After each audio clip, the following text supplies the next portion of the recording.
Glory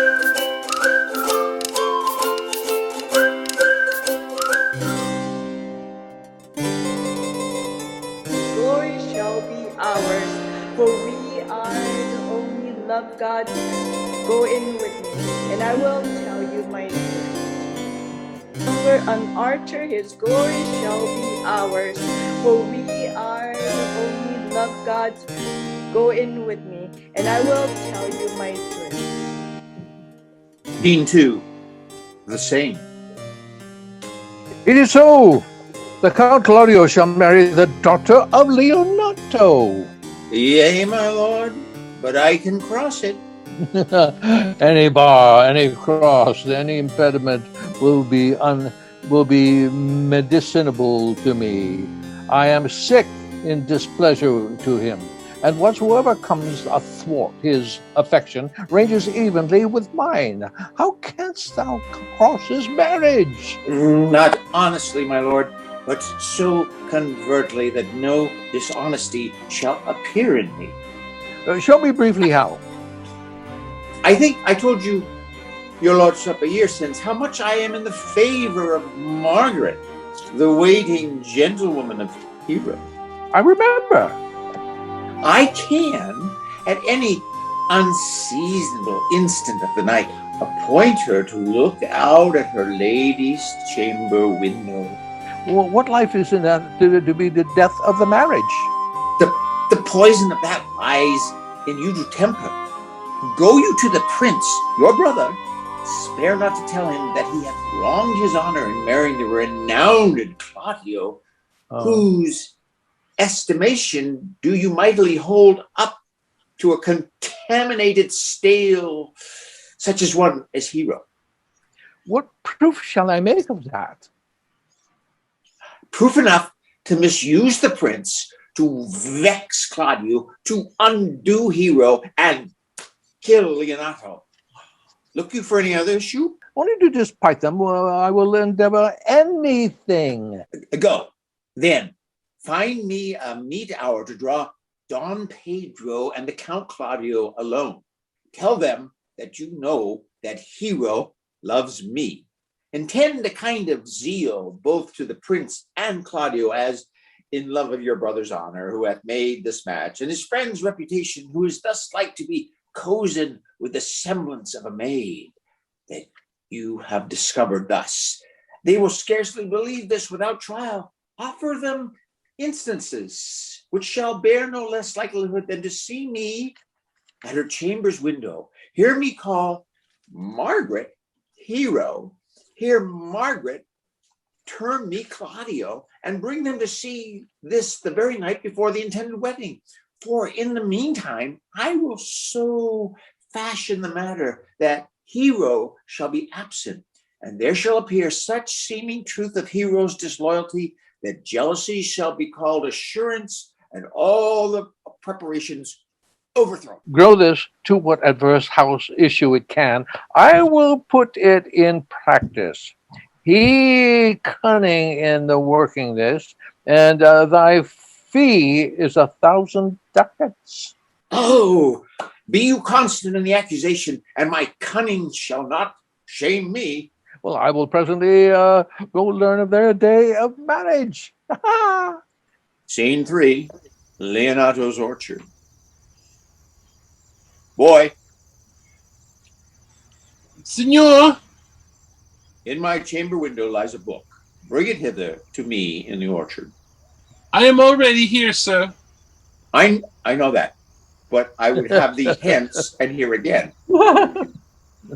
I do much wonder that one man, seeing how much another man is a fool when he dedicates his behavior to love, will, after he hath laughed at such shallow follies in others, become the argument of his own scorn by falling in love. And such a man is Claudio. I have known when there was no music with him but the drum and the fife, and now had he rather hear the tabor and the pipe.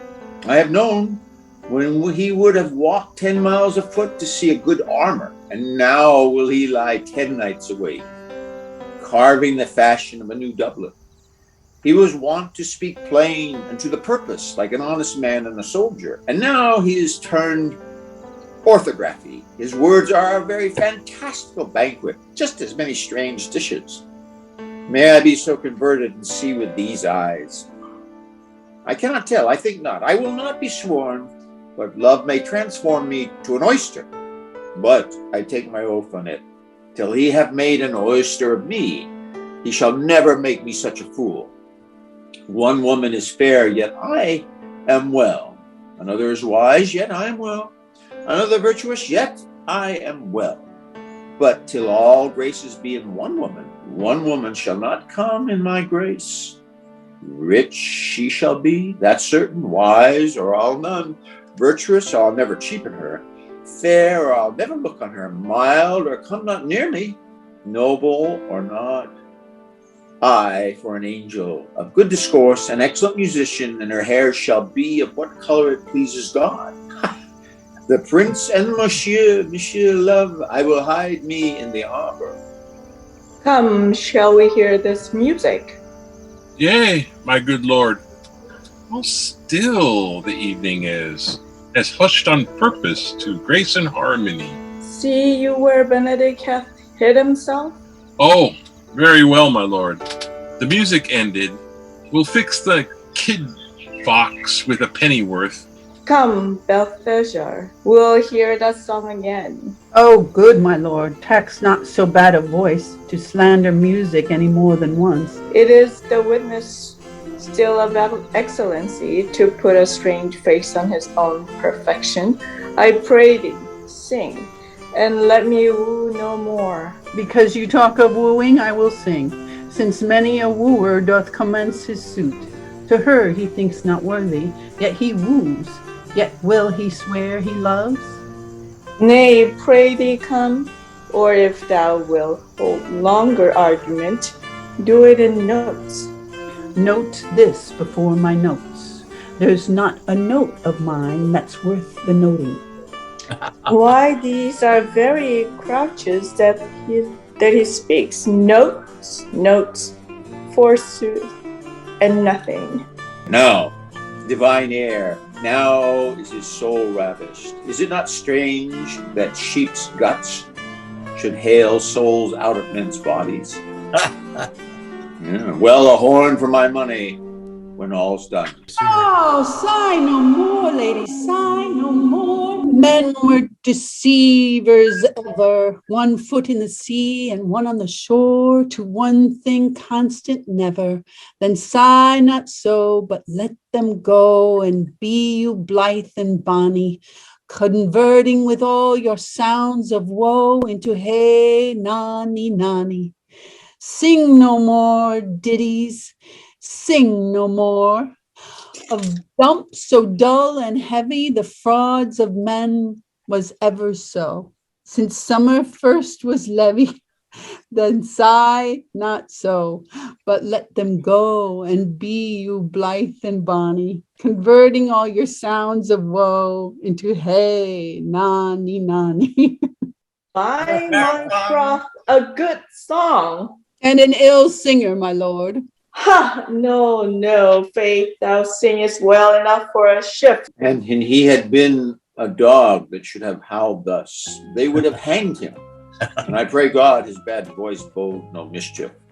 I had as lief have heard the night raven, come what plague could have come after it. Yeah, Mary, dost thou hear, Balthazar? I pray thee get us some excellent music for tomorrow night.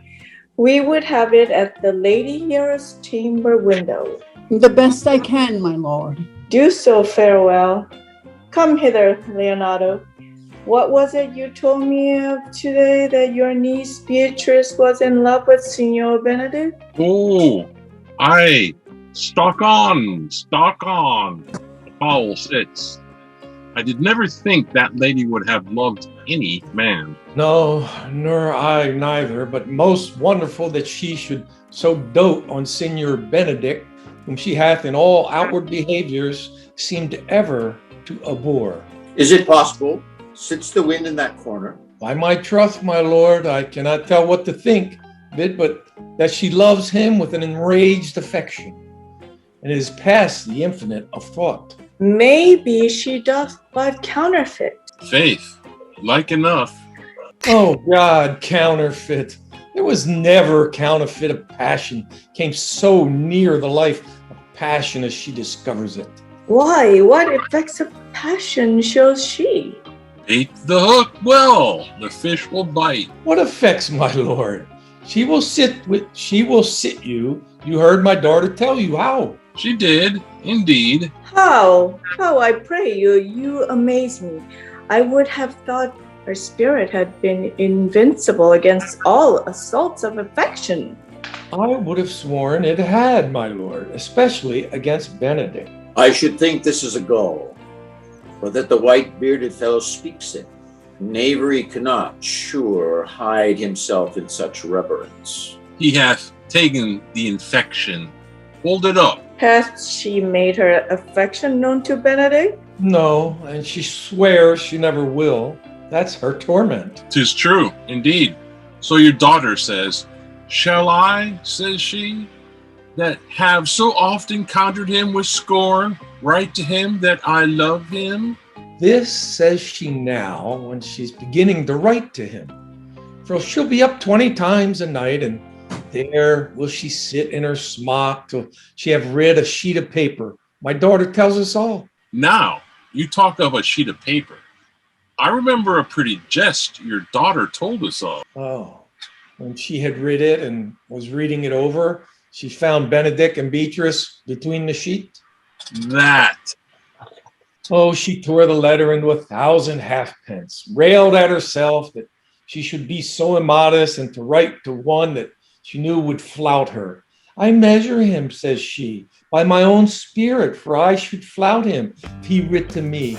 Yea, though I love him, I should. Then, down upon her knees, she falls, weeps, sobs, beats her heart, tears her hair, prays, curses, "Oh, sweet Benedict, God give me patience." She doth indeed. My daughter says so. The ecstasy hath so much overborne her. My daughter is sometime afeard she will do a desperate outrage to herself. It is very true. It were good that Benedict knew of it by some other, if she will not discover it. To what end? He would make but a sport of it, torment the poor lady worse. And he should, it were an alms to hang him. She is an excellent sweet lady, and out of all suspicion, she is virtuous. And she is exceeding wise. In everything but in loving Benedict. Oh, my Lord, wisdom and blood combating in so tender a body. We have 10 proofs to 1 that blood hath the victory. I'm sorry for her, as I have just cause, being her uncle and her guardian. I wish she had bestowed this dotage on me. I would have defiled all over respect and made her half myself. I pray you, tell Benedict of it and hear what we'll say. Were it good, think you? Hero thinks surely she will die, for she says she will die, if he loves her not, and she will die. Ere she makes her love known, and she will die. If she woo her rather than she will bate one breath of her accustomed crossness. She doth well if she should make tender of her love. 'Tis very possible he will scorn it. For the man, as you know it all, hath a contemptible spirit. He is a very proper man. He hath indeed a good outward happiness. Before God, and in my mind, very wise. He doth indeed show some sparks that are like wit.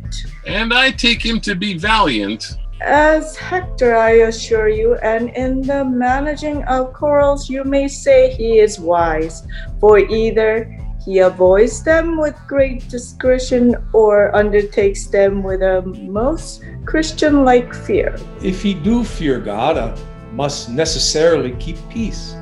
If he break the peace, he ought to enter into a quarrel with fear and trembling. And so will he do, for the man doth fear God. Howsoever it seems not in him by some large jest he will make.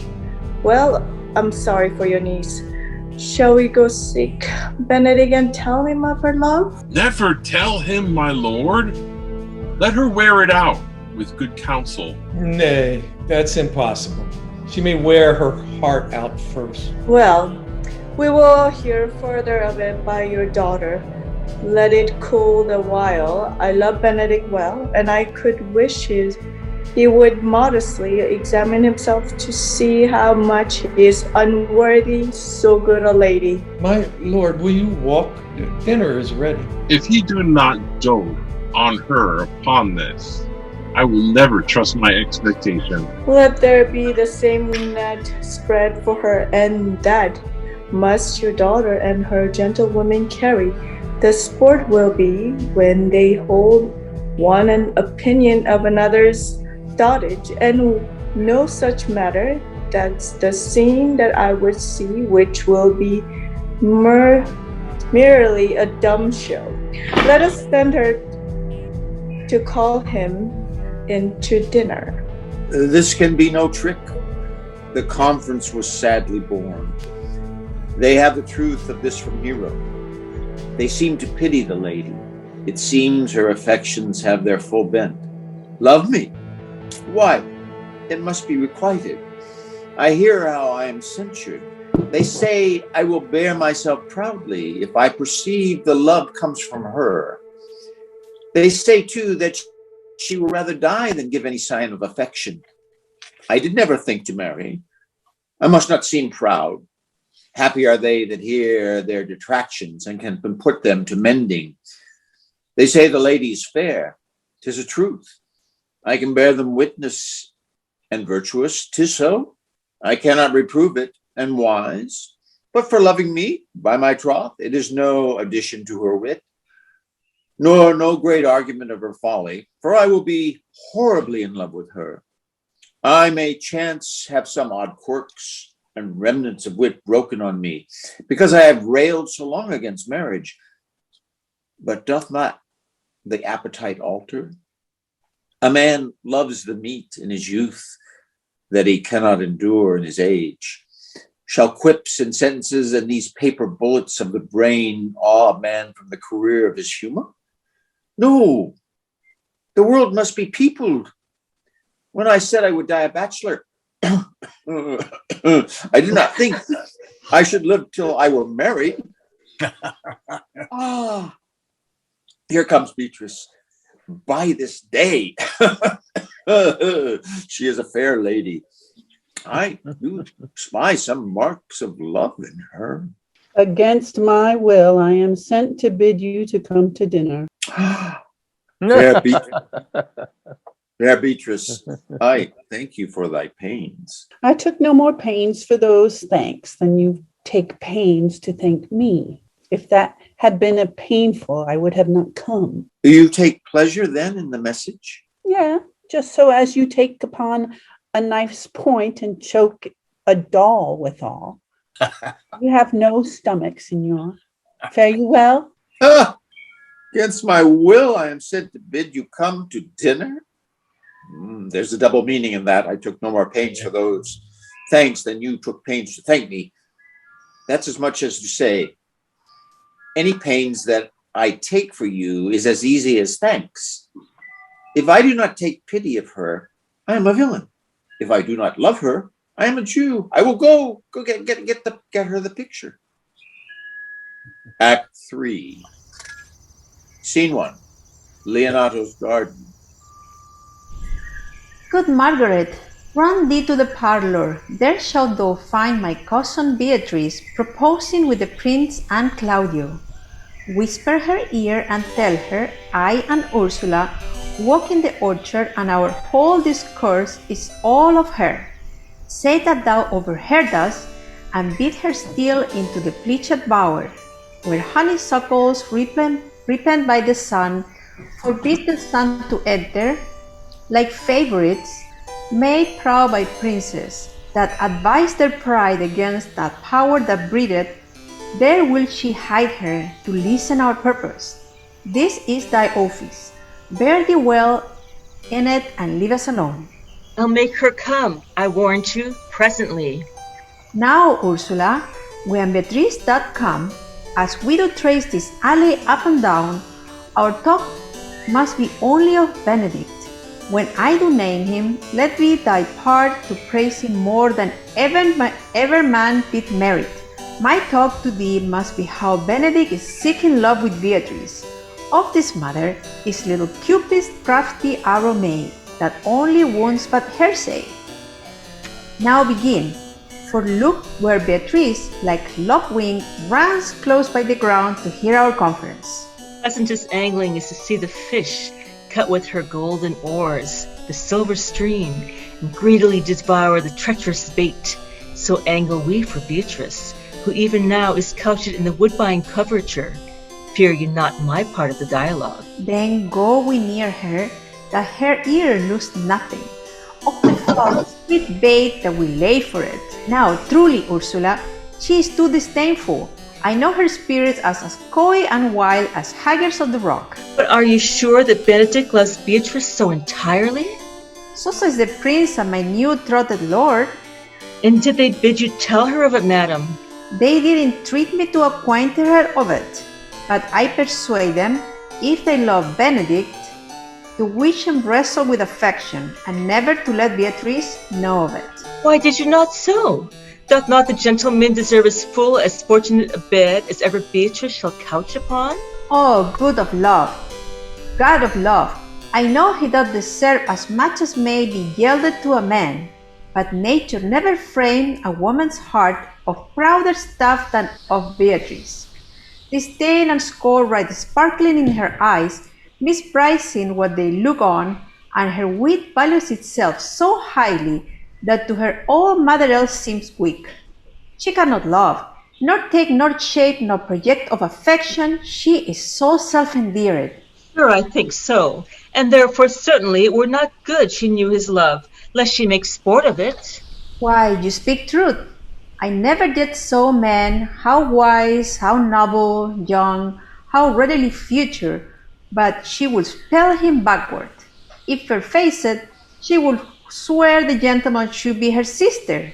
If black, why, nature drawing of an antique, made a full blood. If tall, a lance ill-headed. If low, an agate very vilely cut. If speaking, why, a vein blown with all winds. If silent, why, a block moved with none. So turns she every man she wrongs side out, and never gets to truth and virtue that which simpleness and merit purchased. Sure, such carping is not commendable. No, not to be so odd and from all fashions, as Beatrice is, cannot be commendable. But who dare tell her so? If I should speak, she will mock me into air. Oh, she will laugh me out of myself, press me to the death with wit. Therefore, let Benedict, like covered fire, consume away in sight, waste inwardly, if were a better death than die with mocks, which is as bad as die with tickling. Yet tell her of it, hear what she will say. No, rather I will go to Benedict and counsel him to fight against his passion. And truly, I devise some honest slanders to stay my cousin with. One doth not know how much an ill word may empoison liking. Oh, do not do your cousin such a wrong. She cannot be so much without true judgment, having so swift and excellent a wit as she is prized to have, as to refuse so rare a gentleman as Signor Benedict. He is the only man of Italy, always except for my dear Claudio. I pray you, be not angry with me, madam, speaking my fancy. Signor Benedict, for shape, for bearing, argument and valor, goes foremost in report throughout Italy. Indeed, he had an excellent good name. His excellence did earn it ere he had it. When are you married, madam? Why, every day tomorrow. Come, go in. I will show you some attires, and have thy counsel which is the best to furnish me tomorrow. She's limed, I warrant you. We have caught her, madam. If it proves so, then loving goes by halves. Some Cupid kills with arrows, some with traps. What fire in mine ears! Can this be true? Can I condemned for pride and scorn so much? Contempt? Farewell, and maiden pride adieu. No glory lives in the back of such. And Benedict, love on, I will requite thee, taming my wild heart to thy loving hand. If thou dost love, my kindness shall incite thee to bind our loves up in a holy band. For others say thou dost deserve, and I believe it better than reportingly. Scene 2, a room in Leonato's house. I do but stay till your marriage be consummated, and then I go to Aragon. I'll bring you thither, my lord, if you'll vouchsafe me. Nay, that would be as great a soil in the new gloss of your marriage as to show a child how his new coat, and forbid him to wear it. I will only behold with Benedict for his company, for from the crown of his head to the sole of his foot, he is all mirth. He has twice or thrice cut Cupid's bowstring, and the little hangman dare not shoot at him. He hath a heart as sound as a bell, and his tongue is the clapper for what his heart thinks his tongue speaks. Gallants, I am not as I have been. So say I methinks you are sadder. I hope he be in love. Hang him, Tron, till there's no true drop of blood in him to be truly touched with love. If he be sad, he wants money. I have the toothache. Draw it. Hang it.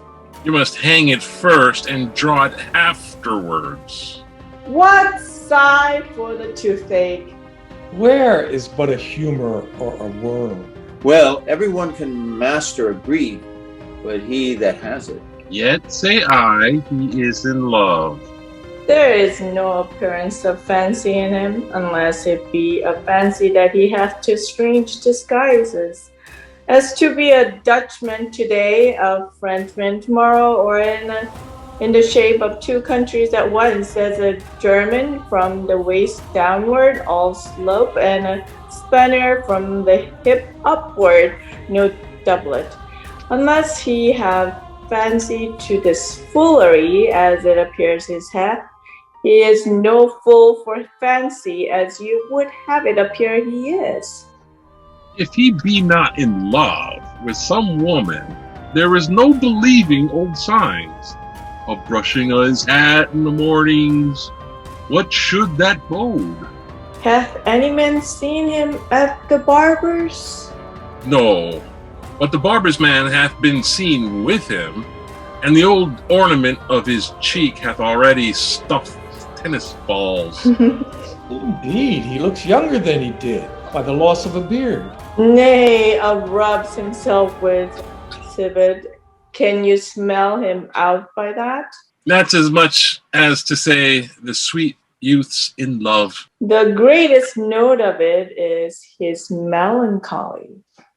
And when he was wont to wash his face? Yeah, or to paint himself, for the which I hear what they say of him. Nay, but his jesting spirit, but is now crept into lute string, and now governed by stops. Indeed, that tells a heavy tale for him. Conclude, he is in love. Nay, but I know who loves him. That would I know too, I warrant, one that knows him not. Yes, and his ill conditions, and in spite of all, dies for him. She shall be buried with her face upwards. Yet is this no charm for the toothache?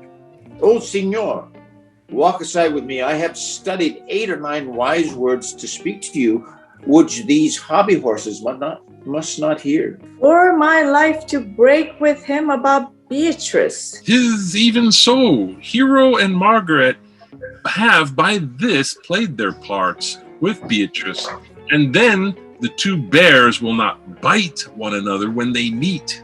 My lord and brother, God save you. Good then, brother. If your leisure served, I would speak with you.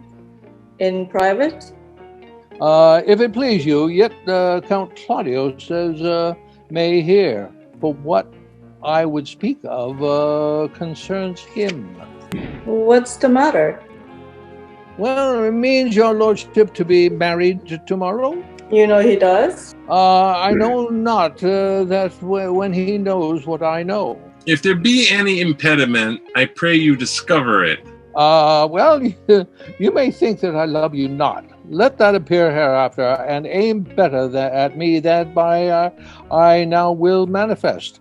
For my brother, I think he holds you well, and in dearness of heart, hath hoped to effect your ensuing marriage. Surely, suit ill spent and labor ill bestowed. Why? What's the matter? Well, I come hither to tell you, and circumstances shortened, for she hath been too long talking of it. The lady is disloyal. Who? Hero? Even she, Leonato's hero, your hero, every man's hero. Disloyal? The word is too good to paint over her. Wickedness. Over her wickedness. I would say that she were worse. Think you of a worse title, and I will fit her to it. Wonder not till further warrant. Go but with me tonight, and you shall see her chamber window entered, and even the night before her wedding day. If you love her, then tomorrow wed her, but it would be better fit your honor to change your mind. May this be so? I will not think it. If you dare not trust that you are, confess that you see, confess not that you know. If you follow me, I will show you enough, and when you have seen more and heard more, proceed accordingly. If I see anything tonight, why I should not marry her tomorrow in the congregation, where I should wed, where will I shame her? And as I would for thee to obtain her, I will join with thee to disgrace her. I will disparage her no further till you are my witnesses. Hear it coldly, but till midnight, and let the issue show itself. Oh, they untowardly turned. Oh, mischief strangely thwarting. Oh, plague right prevented, so will you say when you have seen the sequel. Scene 3, a street. And here is the wonderful moment in which I had a live performance and sang Macho, Macho, Macho Man. I got the big band. And then I was interrupted by Dogberry. You gonna start it off that way? I got it. I think he did it, yeah. You can edit it if you like. Are you good men and true? Yea, or else it be a pity that they should suffer salvation, body and soul. Nay, that were a punishment too good for them. If they should have any allegiance in them, being chosen for the prince's watch. Well, give them their charge, neighbor Dogberry. First, who think you the most desertless man to be constable? Hugh Oatcake, sir, or George Seacole, for they can write and read. Come hither, neighbor Seacole. God hath blessed you with a good name. To be well-favored man is a gift of fortune, but to write and read comes by nature. Both which, Master Constable? You have. I knew it would be your answer. Well, for your favor, sir, why, give God thanks, and make no boast of it, for your writing and reading.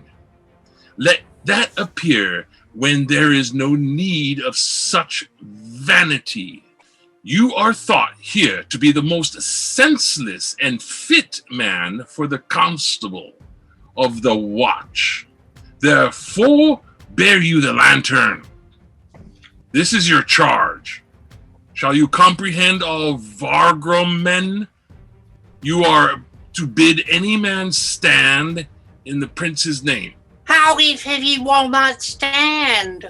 Why, then take no note of him, but let him go.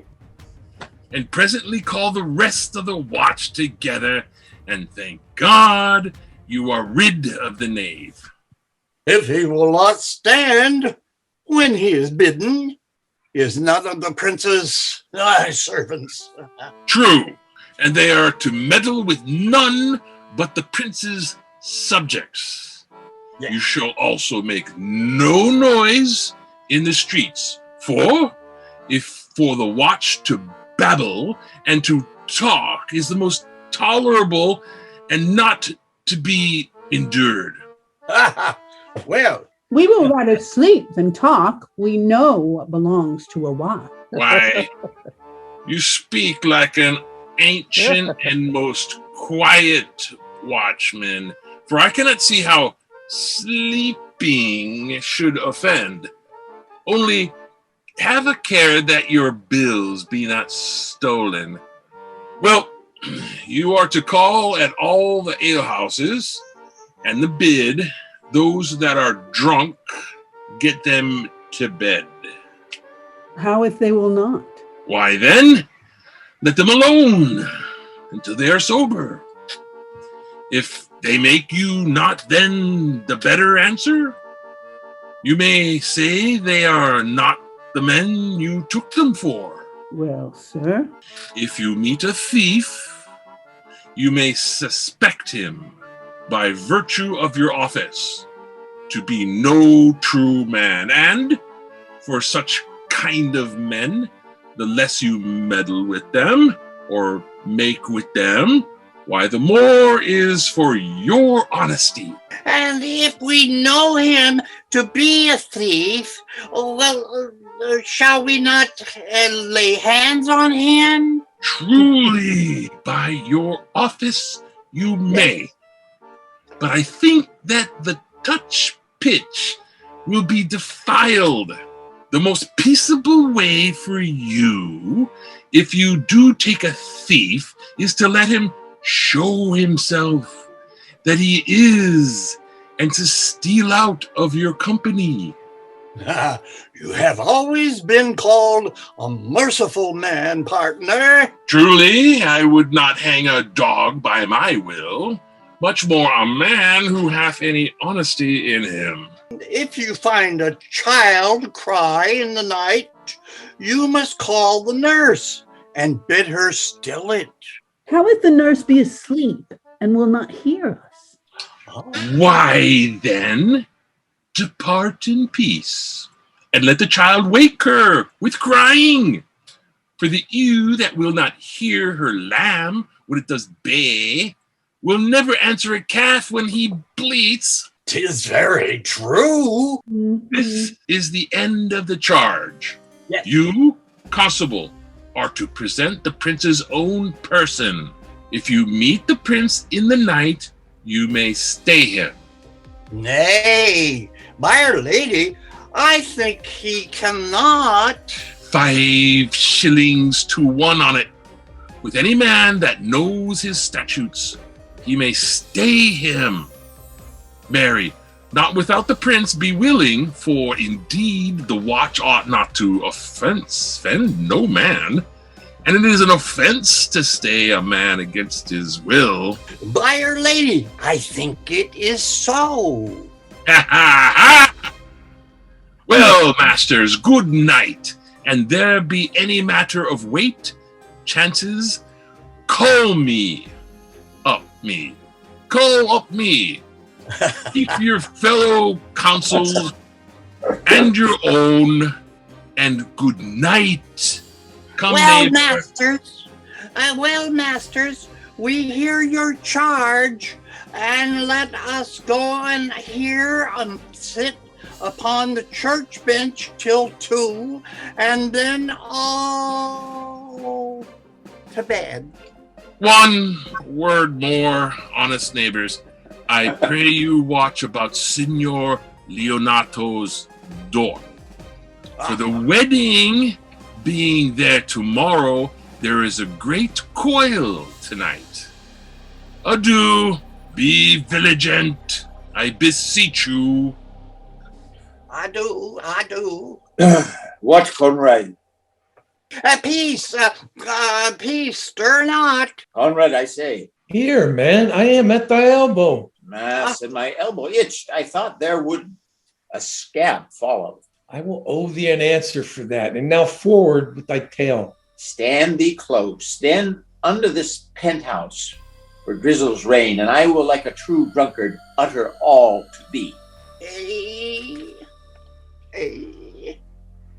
Some trees, masters, yet stand close. Therefore, know I have earned of Don John 1,000 ducats. Is it possible that any villainy should be so dear? Thou shouldest rather ask if it were possible any villainy should be so rich.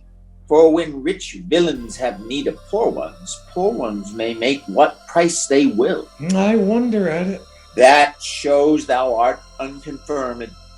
Thou knowest that the fashion of a doublet or a hat or a cloak is nothing to a man. Yes, it is apparel. No, I mean the fashion. Yes, the fashion is the fashion. Shush! I may as well say the fool's the fool, but seest thou not what a deformed thief this fashion is? I know that. Deformed, he has been a vile thief this 7 year. He goes up and down like a gentleman. I remember his name. Did thou not hear somebody? No, 'twas the vein on the house. Seest thou now, I say, what a deformed thief this fashion is, how giddily a turn about all that's hot bloods between 14 and 5 and 30, sometimes fashioning them like a pharaoh's soldiers in the reeky painting, sometimes like God's bell priests in the old church window, sometimes like the shaven Hercules in the smirched, worm-eaten tapestry where his codpiece seems as matchy as his club. All this I see, and I see that the fashion wears out more apparel than the man. But art now thou thyself giddy with the fashion too? Thou that hast shifted out of thy tale into telling me of the fashion? Not so, neither. But know that I have tonight wooed Margaret, the Lady Hero's gentlewoman, by the name of Hero. She leans me out at her mistress' chamber window, bids me 1,000 times good night. I tell this tale vilely. I should first tell thee how the prince Claudio and my master, planted and placed and possessed by my master Don John, saw afar off in the orchard this amiable encounter. And they thought Margaret was Hero? 2 of them did, the prince and Claudio, but the devil, my master, knew she was Margaret, and partly by his oath, which first possessed them, partly by the dark night, which did deceive them, but chiefly by my villainy, which did confirm any slander that Don John had made, away went Claudio in rage, swore he would meet her as he was appointed next morning at the temple, and there, before the whole congregation, shame her with what he saw all night, and send her home again without a husband. We charge you in the prince's name, stand. Call up the right master constable, and we have here recovered the most dangerous piece of the lechery that ever was known in the Commonwealth. And one deformed is one of them. I know him, but wears a lock. Masters. Oh, well, you'll be made brig, deformed, forth. I warrant you. Masters. Never speak, we charge you, and let us obey you to go with us. We are like to be proven a goodly commodity being taken up by these men's bills. A commodity in question, I warrant you. Come, we'll obey you. Scene 4, Hero's apartment. Good Ursula, wake my cousin Beatrice and desire her to rise, I will, lady. and bid her to come hither. Well, troth, I think your other rebuttal were better. No, pray thee, good Meg, I wear this. By my troth, 'tis not so good, and I warrant your cousin will say so. My cousin is a fool, and thou art another. I wear none by this. I like the new tire within excellently. If the hair were a thought browner, and your gown's the most rare fashion, me faith. I saw the Duchess of Milan's gown, they say that they praise so. Oh, that exceeds, they say. By my troth, 'tis but a nightgown in respect of yours. Cloth of gold and cuts, and lace with silver, set with pearls, down sleeves, side sleeves, and skirts, round underborne with a bluish tinsel, but for a fine, quaint, graceful, and excellent fashion. Yours is worth 10 on it. God give me joy to wear it, for my heart is exceedingly heavy. 'Twill be heavier soon by the weight of a man. Fie upon thee, art not ashamed? Of what, lady? Of speaking honorably? Is not marriage honorable in a beggar? Is not your lord honorable without marriage? I think you would have me say, saving your reverence, a husband. And bad thinking do not rest true speaking. I'll offend nobody. Is there any harm in the heavier for a husband? None, I think, as it be the right husband and the right wife. Otherwise, 'tis light and not heavy. Ask my lady Beatrice else. Here she comes. Good morrow, coz. Good morrow, sweet hero. Why, how now? Do you speak in the sick tune? I am out of all other tune, methinks. Claps into Light o' Love. That goes without a burden. Do you sing it and I'll dance it. Ye light o' love with your heels, then if your husband has stables enough, you'll see he shall lack no barns. Oh, illegitimate construction. I scorn that with my heels. It is almost 5 o'clock, cousin. 'Tis time you were ready. My troth, I am exceedingly ill. Hey-ho. For a hawk, a horse, or a husband? For the letter that begins them all, H. Well, and you be turned Turk. There's no more sailing by the star. What means the fool trow? Nothing I, but God sent everyone their heart's desire. These gloves the Count sent me, they are of excellent perfume. Stuffed, cousin, I cannot smell. A maid and stuffed, there's goodly catching of cold. Oh, God help me, God help me. How long have you professed apprehension? Ever since you left it. Doth not my wit become me rarely? It is not seen enough. You would wear it in your cap. By my troth, I am sick. Get you some of this distilled Cardus Benedictus, and lay it to your heart. It is the only thing for a qualm. There thou prickest her with a whistle. A Benedictus. Why Benedictus? You have some moral with this Benedictus? Moral? No, by my troth, I have no moral meaning.